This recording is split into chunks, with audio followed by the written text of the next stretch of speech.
आपके सामने यहाँ पर एक तरफ है नरेंद्र मोदी जी और दूसरी तरफ है राहुल गांधी जी। ओवैसी साहब, आपका रिएक्शन। मेरी फोटो क्यों नहीं है उसमें?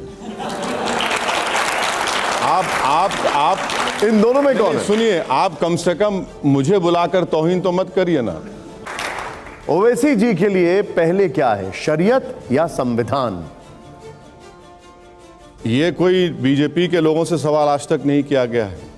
इसको यहां पे अगला सवाल, आजादी की लड़ाई का नायक कौन, विनायक दामोदर सावरकर जी या मोहम्मद अली जिन्ना जी? दोस्तों, बुजुर्गों, नौजवान साथियों, स्वागत है आपका हमारे स्पेशल न्यूज चैनल में। तो आज की बहुत ही खास स्पेशल न्यूज ओवैसी साहब की मैं आपके सामने लेकर आया हूं। जिस तरह से ओवैसी साहब से कुछ अहम सवाल पूछे गए, तो क्या उन सवालों के जवाब उनके पास थे या नहीं, ये देखने के लायक होगा।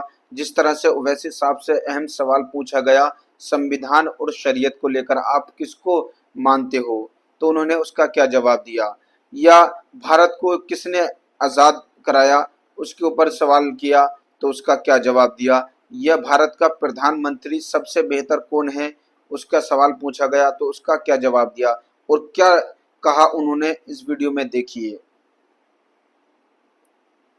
ओवैसी साहब, एक बहुत बड़ा सवाल है यूसीसी को लेकर, लेकिन उससे पहले मैं चाहूंगा आपको एक क्विक थोड़ा सा एक ईज आउट करने के लिए तेजी से तालियां बजाइए। यहां पर रैपिड फायर राउंड है। मैं दो तस्वीरें दिखाऊंगा ओवैसी साहब, और दो तस्वीरों में से आपको एक तस्वीर चुननी है, उस पर एक सवाल होगा, बोलना नहीं है। दिखाइए जरा पहली तस्वीर। देश का दूरदर्शी नेता कौन है? ओवैसी साहब, ये देखिए तस्वीर आपके सामने, यहां पर एक तरफ है नरेंद्र मोदी जी और दूसरी तरफ है राहुल गांधी जी। ओवैसी साहब, आपका रिएक्शन। मेरी फोटो क्यों नहीं है उसमें? आप इन दोनों में कौन है? सुनिए, आप कम से कम मुझे बुलाकर तौहीन तो मत करिए ना। मेरा भी तो थोड़ा ईगो होगा।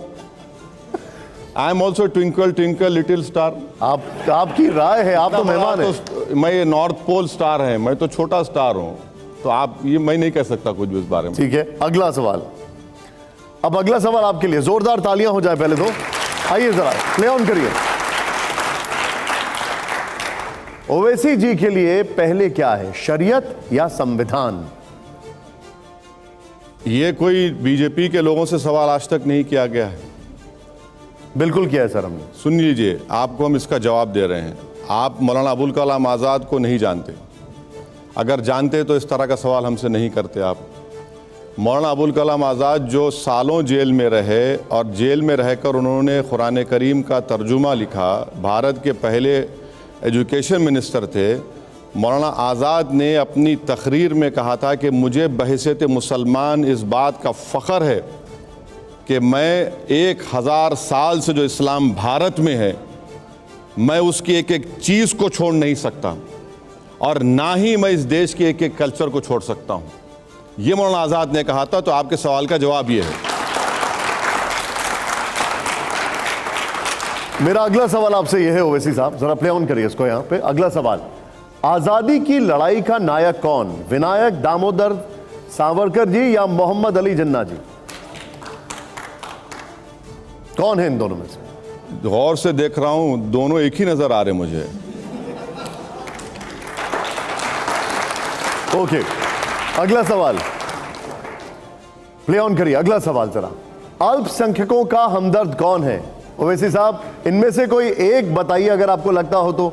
अखिलेश यादव, ममता बनर्जी, राहुल गांधी, मायावती, कौन कोई एक लगता है आपको इनमें से? सबने बेड़ा गर्क किया अल्पसंख्यक समाज का।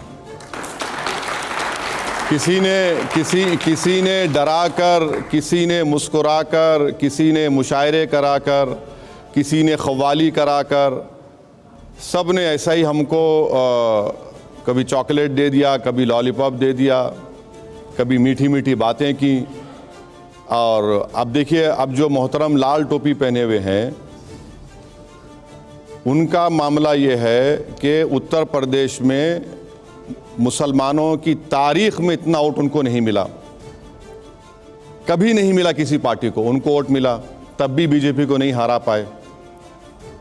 अब जब उन्हीं के पार्टी के एक एमएलए का पेट्रोल पंप तोड़ा जाता है तो ये बोल नहीं सकते। इलाहाबाद में घर है वाइफ के नाम पर हस्बैंड को नोटिस दी जाती है, घर तोड़ा जाता है, बोल नहीं सकते।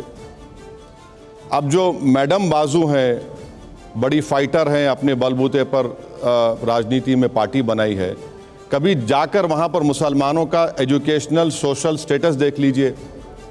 मालदा मुर्शिदाबाद में मुस्लिम महिलाओं के उंगलियां देखिए, खाली उंगलियां देखिए, बीड़ी बना बना कर जल गई उंगलियां उन लोगों की।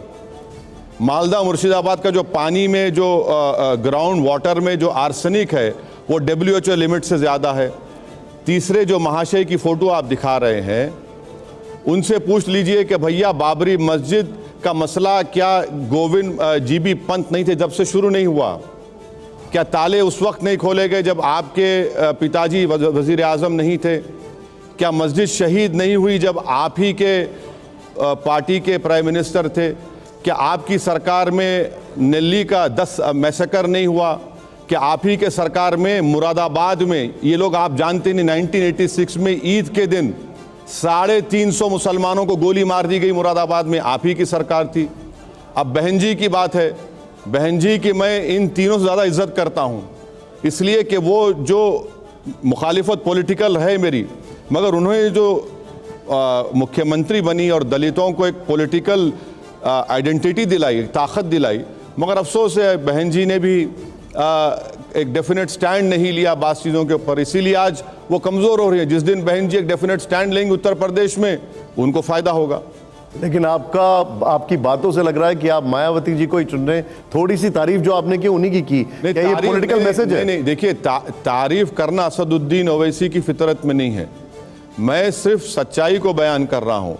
तारीफ वो लोग करते हैं, आज के माहौल में तारीफ वही लोग करते हैं जो गुलाम होते हैं। तारीफ वही लोग करते जो डर जाते हैं या अपना मफाद हासिल करने के लिए, या कोई पोस्ट चाहिए उनको, किसी को वाइस चांसलर बनना है, किसी को गवर्नर बनना है, किसी को वो बॉडी का वो चाहिए, वो लोग तारीफ करते हैं। ठीक है, मेरा काम नहीं है।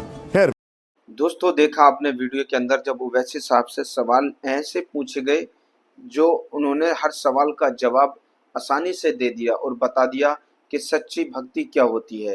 तो दोस्तों, आज की मेरी वीडियो कैसी लगी मुझे कमेंट करके ज़रूर बताएं और ऐसी वीडियो देखने के लिए हमारे चैनल को सब्सक्राइब ज़रूर कर लें। Bye bye, Tata.